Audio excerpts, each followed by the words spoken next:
¿Qué tal? ¿Cómo están? Francisco Martorell, estás con nosotros. ¿Cómo estás tú? Hola Fernando, muy bien, gracias. ¿Qué tal Alberto? Alberto todavía no está. ¿Todavía no está? No, él está olé todavía. Oye, bueno, ya llevamos algún tiempo y las cosas se suscitan rápido.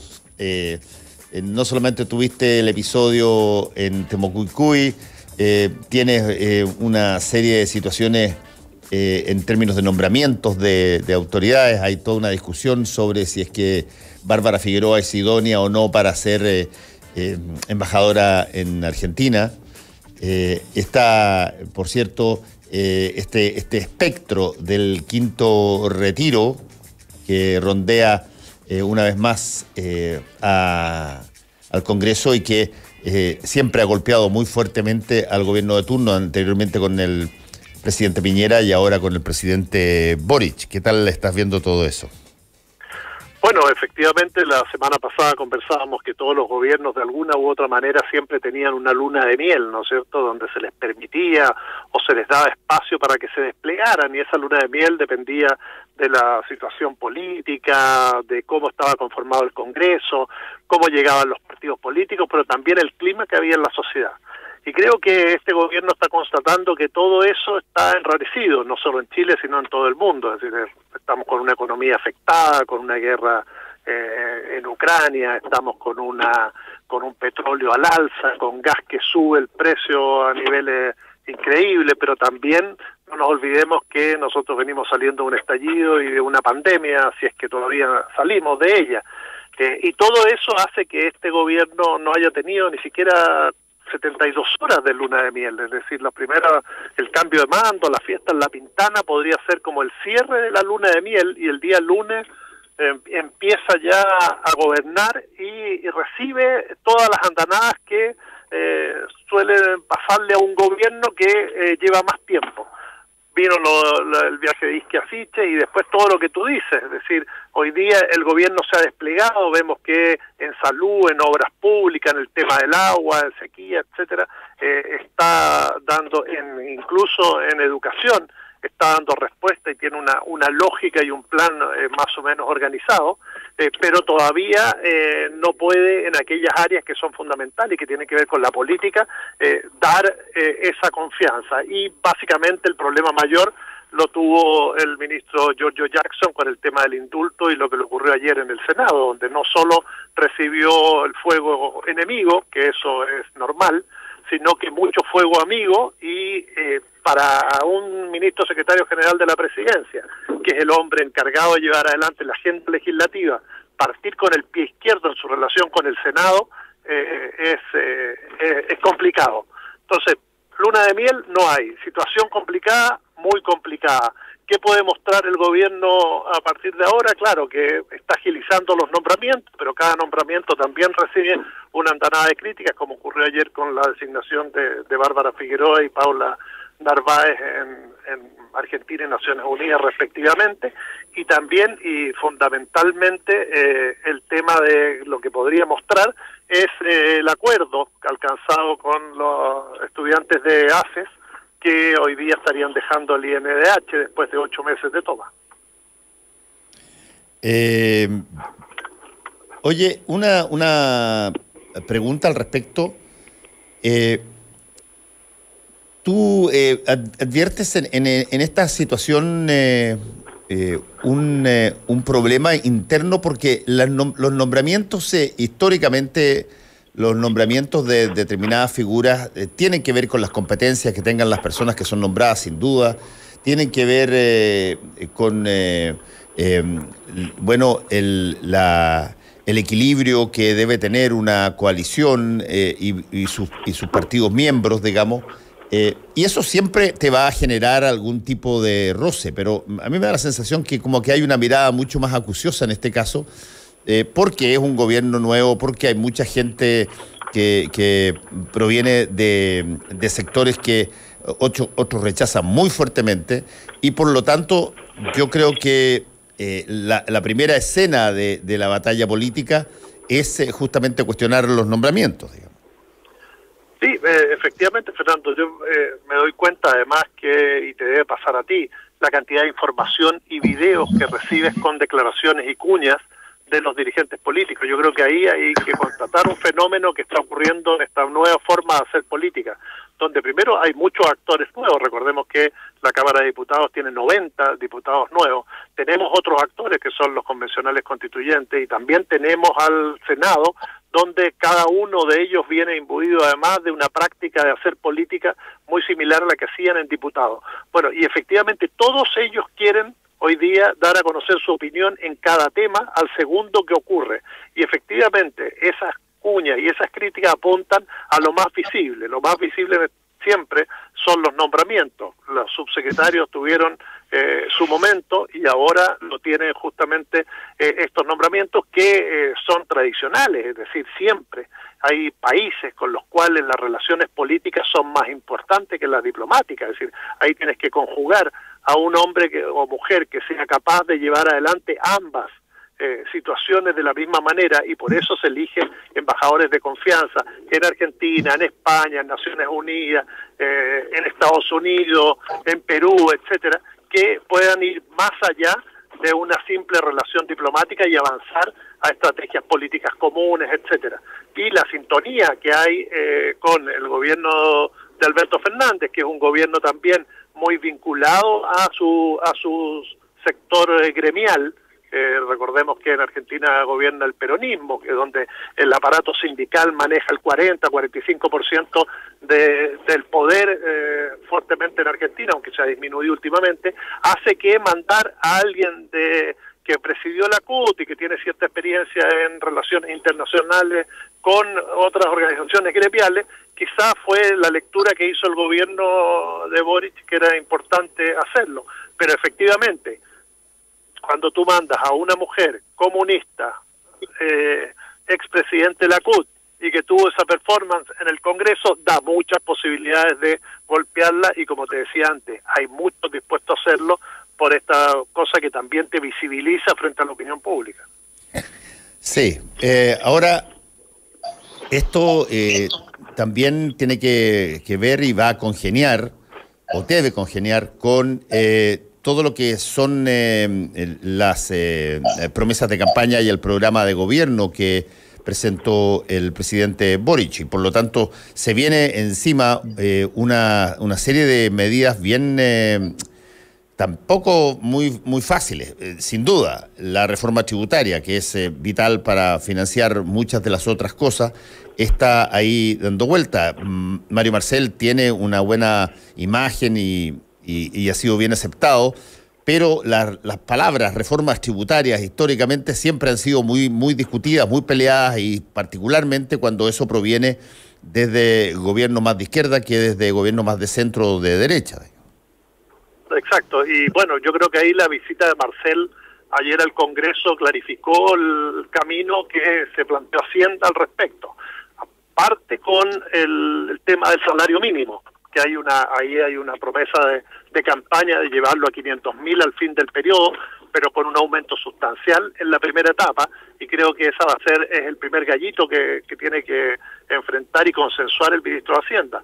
Luego viene la reforma tributaria, que es la que le va a permitir financiar todo el plan y la agenda social que trae ese programa, que dijo que lo va a enviar a partir de junio, para empezar en mayo a realizar de alguna manera las conversaciones y los acuerdos. Sabemos que eso va a llevar mucho, y para fin de año está planteando el tema de la reforma de pensiones. Son en un año complicado como el 2022, con las características que tiene, por lo que hablamos antes, son tres elementos muy fuertes que van a mostrarnos la muñeca, no solo de Giorgio Jackson en la Secretaría General de la Presidencia, sino también del ministro Marcel, y hasta cuánto va a poder convencer a los otros, que con sus conocimientos, su sabiduría, con todo lo que sabemos de su experiencia, y además que de alguna manera maneja códigos comunes con el modelo, pueda llevarlo adelante. Pero que son tres temas complicados, pero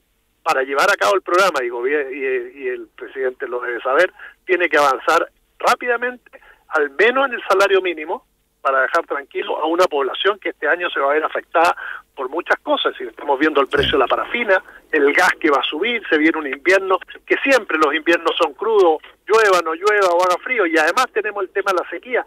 Es decir, si yo hoy fuera Gabriel Boric, estaría pensando, wow, es la que me metí. Bueno, yo me imagino que todos los presidentes que no han tenido experiencia de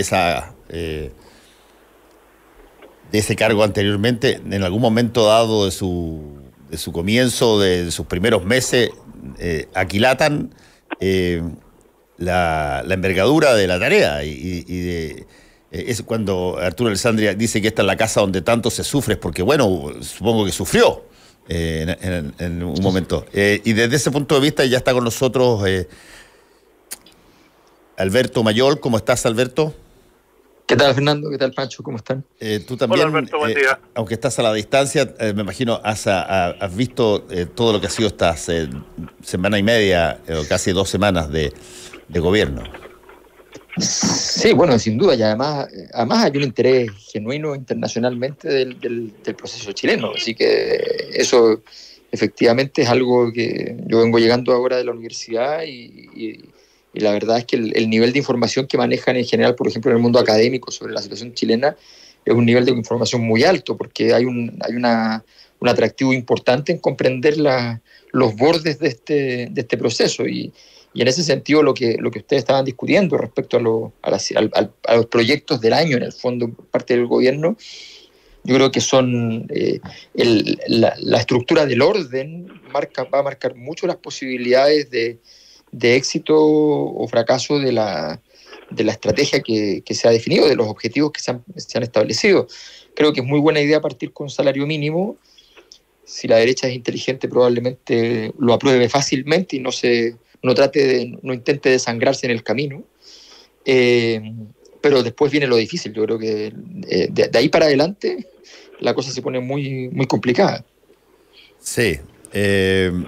Bueno, uno de los temas que también siempre complica, y lo estábamos conversando con Pancho hace un minuto, Alberto, es, y fíjate que eso ha pasado más en yo te diría, en los últimos gobiernos, los últimos 4 o 5 gobiernos, más que yo recuerde con anterioridad, que sea esta mirada súper escrutadora a los nombramientos.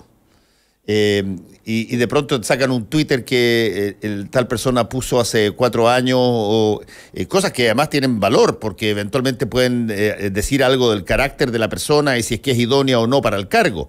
Pero como existen hoy día las redes sociales y existe la capacidad de archivar y tener archivos sobre un montón de cosas, rápidamente verlo, se complica bastante la situación.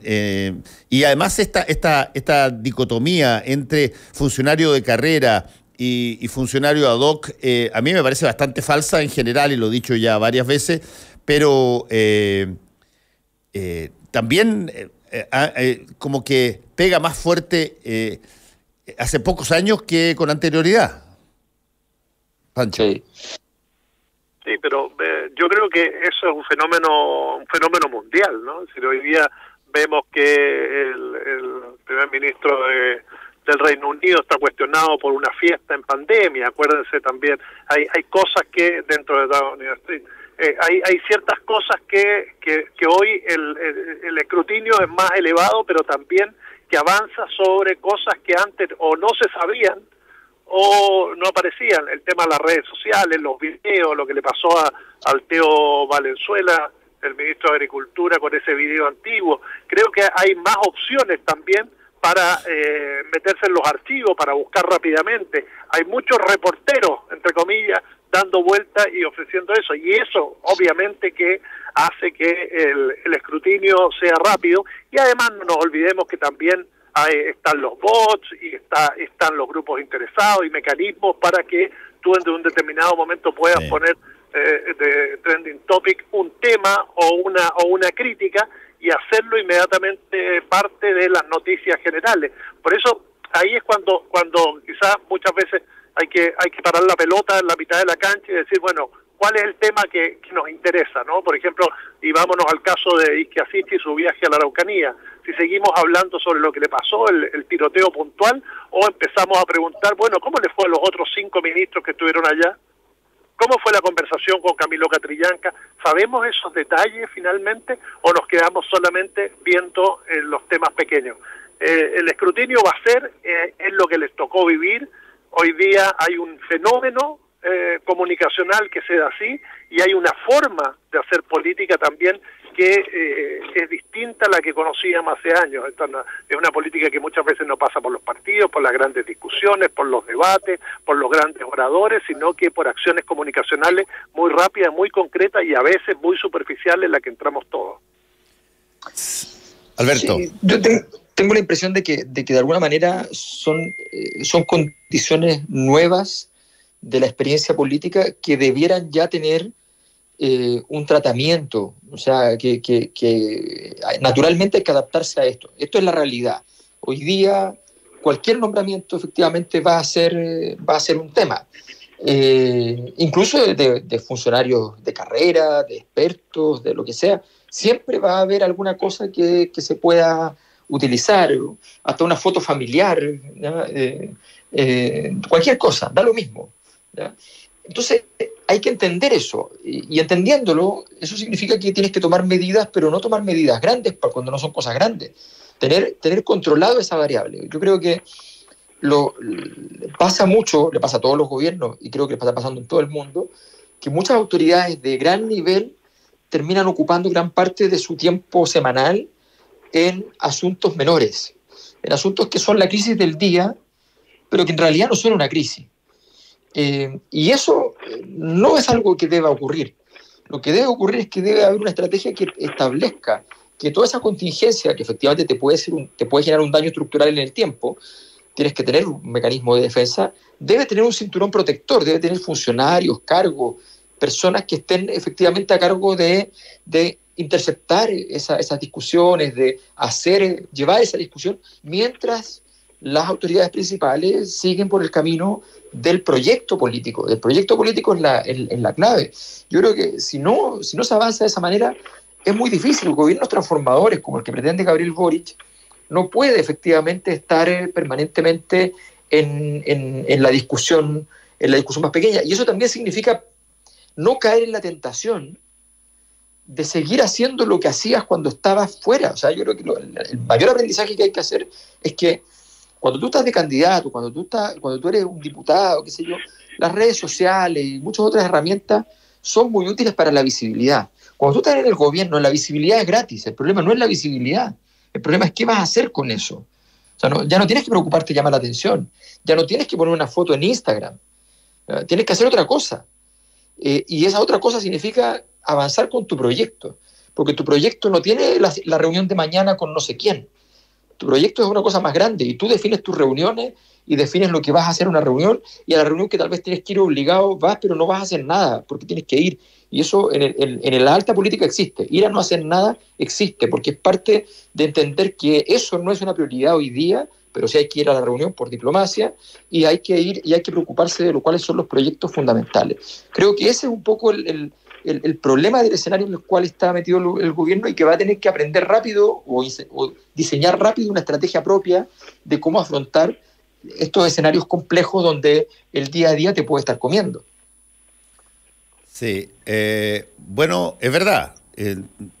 Los problemas que se generan en las instalaciones de los nuevos gobiernos abarcan una enorme cantidad de materias y todas se consideran hiper serias. No existe esta situación un poco como la que mencionaba Pancho antes, de dar un tiempo donde se entiende que muchas de las cosas se están acomodando.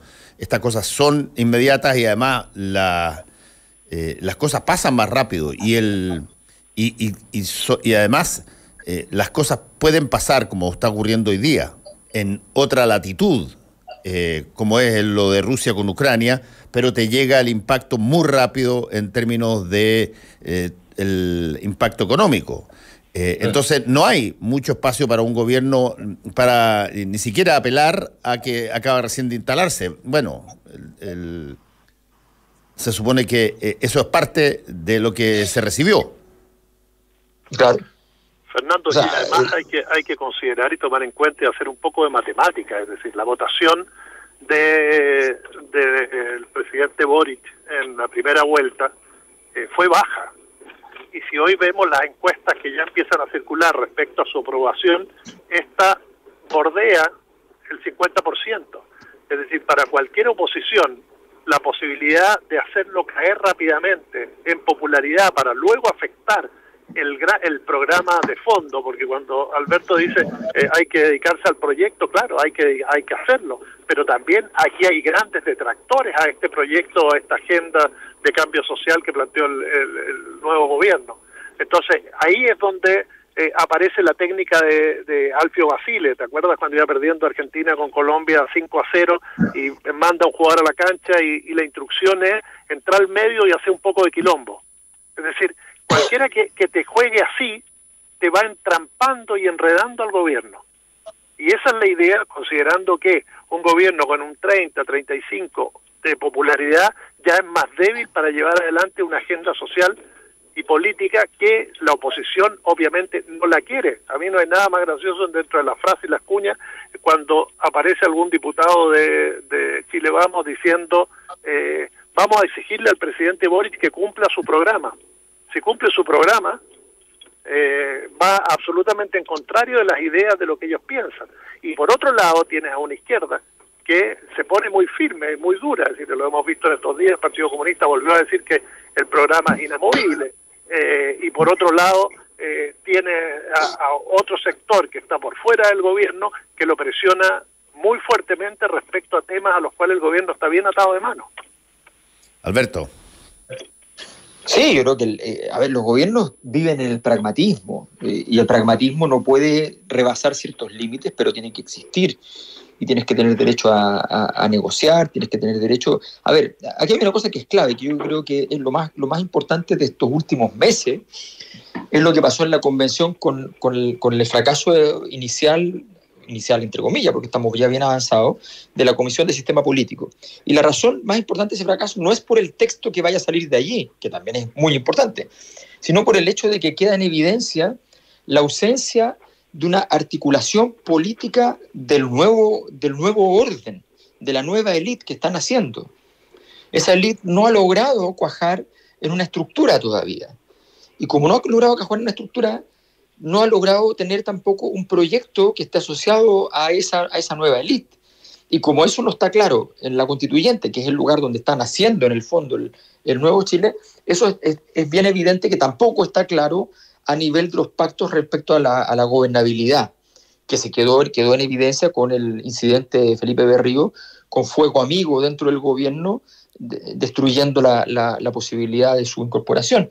Bueno, todo eso, a mi juicio, revela que el primer paso para que funcione no es solamente tener buenos proyectos sobre la mesa que generen motivación, como efectivamente el sueldo mínimo, sino que además tener un pacto ya más o menos consolidado que efectivamente permita evitar ese escenario que planteaba Pancho, del 35% de aprobación, que efectivamente te va a debilitar para efectos del futuro. A mi juicio, y esto es políticamente bien incorrecto lo que voy a decir, pero a mi juicio partir por la reforma tributaria, desde el punto de vista después, como primera gran reforma transformadora, estructural, me parece un error, porque básicamente cuando te empantanan la reforma tributaria, cuando te metes en la discusión de la reforma tributaria, cuando te demoras en la reforma tributaria, ya efectivamente empiezas a llegar a bajar en aprobación y te empiezas a quedar sin fuego para poder aprobar tus proyectos. Claro, si no haces la reforma tributaria te dicen, lo estás haciendo sin plata, ¿no? Pero si te pones a buscar la plata, te dicen, ya, pero no saques la plata de aquí, no saques la plata de acá, y al final no te dejan sacarla de ninguna parte. Entonces, esa problemática política, la estrategia para eso va a ser fundamental.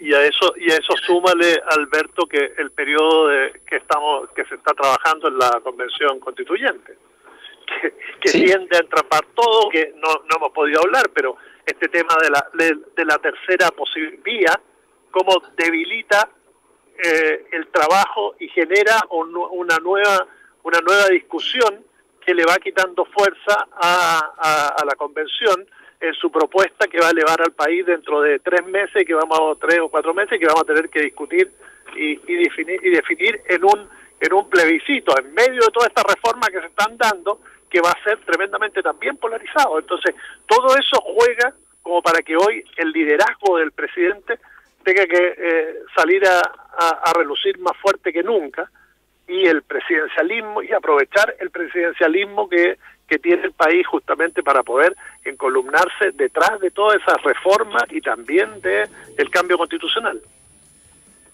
Bueno, nadie dijo que iba a ser fácil, digamos. Y estas cosas tienen, como lo decíamos antes, tienen una velocidad que no corresponde a lo que uno estaba acostumbrado hace unas 2 o 3 décadas atrás. Así es que tú ves lo que pasa con cada nombramiento, con cada cosa que se observa. Hay una cantidad enorme de referencias, de registros, de muchas de las cosas que antes no se tomaban en cuenta. Entonces, la puesta en marcha de un nuevo gobierno tiene mucha más, si tú quieres, mucho más trabajo de lo que originalmente probablemente se tenía. Así es que muchas gracias. Vamos a seguir conversando, Pancho y Alberto. Cuídense. Un abrazo. También. Fernando Paulsen y nuestros panelistas e invitados son una combinación clave.